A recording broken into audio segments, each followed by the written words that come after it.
चल रहे आज़ादी के अमृत महोत्सव के माध्यम से हम उन महान हस्तियों को याद कर रहे हैं जिन्होंने देश की आज़ादी में अपना अहम योगदान दिया है। इसी कड़ी में पेश है महिला शासक व कित्तूर की रानी चेन्नम्मा की कहानी, जो अपनी बहादुरी के लिए जानी जाती हैं।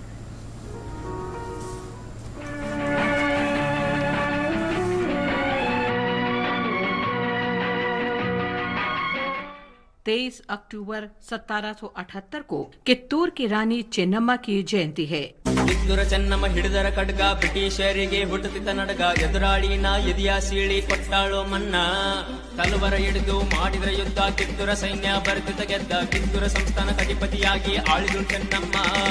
वे उन महिला शासकों में शामिल थीं जिन्होंने 1824 में ईस्ट इंडिया कंपनी के विरुद्ध सशस्त्र विद्रोह का नेतृत्व किया था।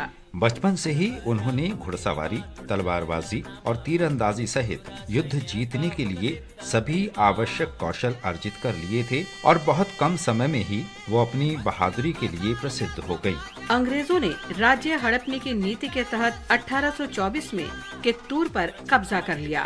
जब महारानी ने ब्रिटिश कब्जे का विरोध शुरू किया तो ब्रिटिश सेना ने 400 बंदूकों से लैस 20,000 सैनिकों के साथ 1824 में कित्तूर पर हमला कर दिया।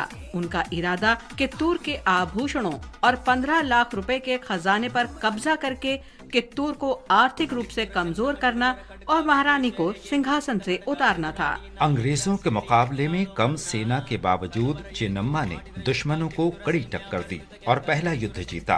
ब्रिटिश सेना को जबरदस्त नुकसान उठाना पड़ा और 2 ब्रिटिश अधिकारी सर वॉल्टर इलियट तथा स्टीवेंसन को बंधक बना लिया गया।